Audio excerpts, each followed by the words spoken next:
एक सेंचुरी और था कि हमारे गुरुदेव भगवान कहते हैं कृतम कर्म सुभाषितम, मतलब जो भी कर्म करते हैं वो भोगना पड़ता है। किसको? अपने को। अगर पिछला कुछ भी अपराध हो गया, बस सावधानी यहाँ रखना, यदि कर्ता बनोगे तो हमने कहा क्या? दृष्टा। दृष्टा, जहां स्वभाव पर अंकुश कौन करता है? विवेक। अगर हम शब्द पे जाएंगे, क्योंकि शब्द से ही सुलझन आएगी, शब्द ही ब्रह्म है। हमने कहा स्वभाव से प्रेरित होकर जब इंद्रियां विषयों की तरफ आकर्षित हो रही हो, अपराध यही बनता है, उस समय विवेक हावी होता है। और विवेक दृष्टा, तभी हम देख रहे हैं कि मेरी ज्ञानेंद्रियां जा रही विषयों की तरफ, देख रहे हैं ना, दृष्टा। अगर आप कर्ता नहीं बनोगे तो ताकत नहीं इंद्रियों की आपको भोक्ता बना दे। तभी हम भोक्ता होकर के शुभ अशुभ कर्म को भोगते हैं जब हम कर्ता बनते हैं। अहंकार विमूढ़ात्मा कर्ता हमिति मन्यते। जिसने अपने आप को प्रभु के चरणों में समर्पित कर दिया है, उसके हृदय में विवेक स्वरूप से भगवान स्वयं स्फुरित होते हैं। उसको कैसे भोगना पड़ सकता है? कैसे भोगना पड़ सकता है? शुभ अशुभ कर्मों का विनाश करके सच्चिदानंद रस में स्थित करते हैं भगवान विवेक रूप से उसके हृदय में प्रकट होकर। चाहे जितनी गलती हो जाए, चाहे जितनी मलिनता आ जाए, भगवान पर विश्वास करना, भगवान करुणा करके तुम्हारी अंतः को जरूर अपने प्रेम रंग में रंग देंगे। इसी विश्वास से हम आगे बढ़ते, नहीं तो अनंत जन्मों के संस्कार ऐसे हैं कि बार बार हमें पछाड़ देते हैं, बार बार हम गिर जाते हैं, बार बार हम निराश होते हैं। कहने की बात अलग है, वही जो इस मार्ग में चलता है वही समझ पाता है, लेकिन हम इस बात को पूरी की पूरी तरह काटते हैं कि भगवत शरणागत को अवश्य में भोक्तव्यम कृतम कर्म शुभाशुभम। ये नहीं हो सकता। ये उस जीव को हो सकता है जो कर्ता अभिमानी है, देहाभिमानी है, जो भगवत विमुख है। लेकिन भगवत शरणागत को ऐसा नहीं हो सकता, क्योंकि भगवान स्वयं उसके ठेकेदार है, भगवान स्वयं उसका ठेका लेते हैं। भगवान स्वयं कहते तेसाम हम समुद्धरता मृत्यु संसार सागरात। भगवान कह रहे हैं, स्वयं कह रहे हैं, ये तो सर्वाणि कर्माणि मयि सन्न्यस्य मत्पराः अनन्य नैव योगेन माम ध्यायन्ति उपासते। सर्वाणि कर्माणि, सर्वाणि कर्माणि शब्द पर जाइए, शुभानि कर्माणि नहीं, सर्वाणि कर्माणि, जितने भी कर्म हैं वो मेरे लिए। भाई इतने बड़े समर्थ, एक बार हम अपनी कम पढ़े लिखे तो अपनी भाषा में कहा था, भागकर संसार से ठोकरें खाकर इतने समर्थ के दरवाजे पे आए। सुना था इनके दरवाजे पे आने पे पिटाई नहीं होगी, और लगा दिया बड़े बड़े मुचंडों को। अब वो दरवाजे पे पीट रहे हैं, बोलो कहां भाग के जाएं? साधारण बात, असाधारण चिंतन। हमने सुना था भगवान की शरणागति के बाद जीव को शांति मिल जाती है। प्रभु की शरण में हुई, अब काम क्रोध लोभ मोह मद मत्सर जला रहे हैं, जब तुम्हारे घर में आके जला रहे तो इसमें मिली भगत तुम्हारी है। अगर तुम्हारी जरा भी वृत्ति इनके प्रतिकूल हो जाए तो इनकी सामर्थ्य नहीं कि मेरे हृदय में प्रवेश कर जाते हैं।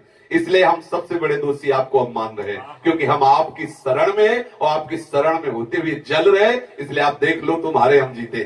स्वामी हरदास जी महाराज लिखे, तुम्हारे और हम जीते। अब संभालो, पक्का बिल्कुल बेपरवाह रहो। जितना परवाह करोगे वो बेपरवाह रहेगा, और जितना तुम बेपरवाह रहोगे तो वो परवाह करने लगेगा। वो परवाह करेगा तो हमारा बोझा उतर जाएगा, आनंद में हो जाएंगे। हम परवाह करेंगे तो कुछ होने वाला नहीं।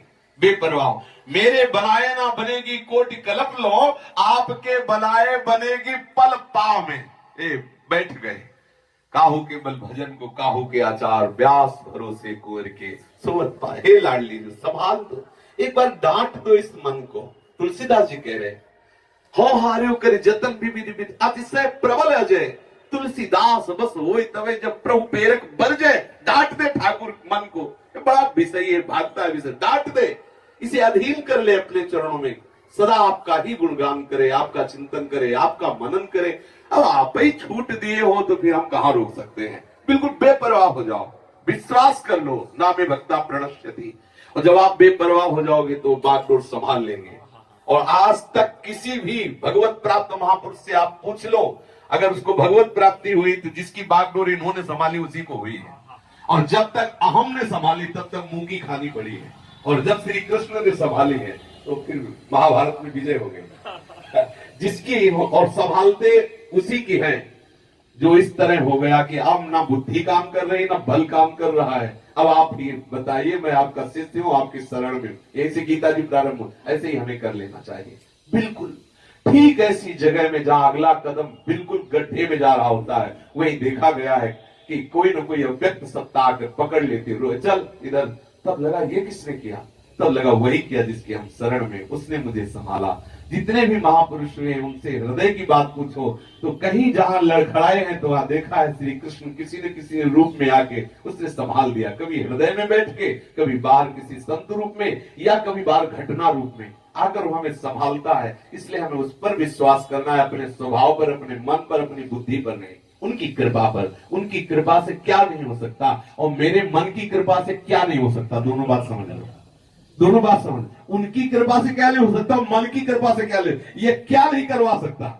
आप सोच नहीं सकते, वो भी ये करवा सकता है। आप सोच भी नहीं सकते, वो भी श्री कृष्ण करवा सकते हैं। अतिशय दुराचारी को तत्काल महात्मा बना सकते हैं, तत्काल। मच्छर को ब्रह्मा बना दे, ब्रह्मा को मच्छर बना दे, ऐसे समर्थ प्रभु के अनुसार नाचो, हृदय से नाचो। बड़ी बात बन गई, हम प्रभु की शरण में हो गए। हमारा हृदय इस बात के लिए राजी हो गया कि हे प्रभु मैं आपका हूं। बिल्कुल सच्ची बात कहता हूं, बिल्कुल ये छोटी मोटी बातों पर मत जाइए।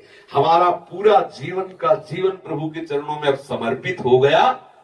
अब चाहे आप नरक वाले काम करो, चाहे स्वर्ग वाले काम करो, चाहे परम पद वाले करो, हम आपके, हम हमारे में बस नहीं। और अगर जीवन न बदल जाए तो मुझे बताना, लेकिन ईमानदारी से अंदर से अगर ऐसे हो गए हो तो आपका जीवन बदल जाएगा।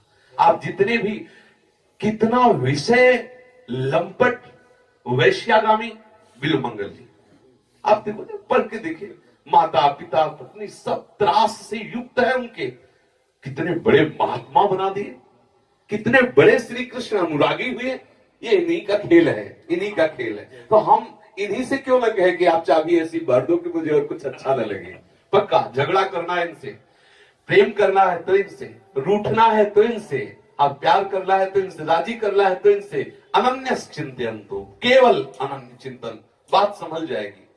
विषय चिंतन हो रहा है तो रो, प्रभु से रो, प्रभु देखो क्या हो रहा है, आपके होते हुए हो रहा है, ठीक ना हो जाए तो बताना, और ना ठीक हो जाए तो भी बेपरवाह रहो, वो ठीक कर देगा। अपने लोग इसी मार्ग से चले।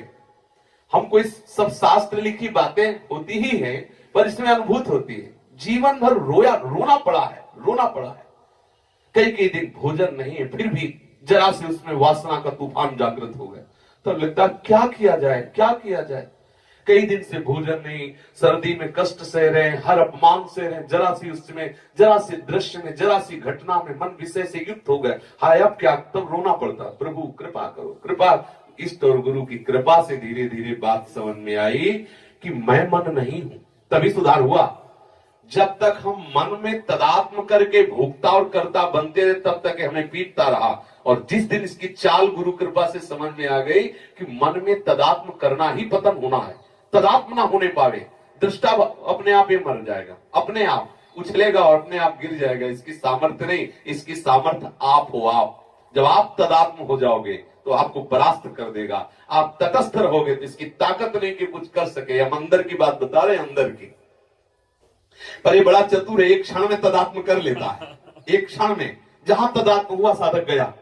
बस इसीलिए तो कहा है कि दीर्घ काल तक निरंतर जप करने से वो हृदय में एक ऐसी चतुरता आ जाती है। रामायण भजिते चतुर नर, ऐसी सामर्थ्य आ जाती है, मन पर पूर्ण निरीक्षण का अंकुश रखता है।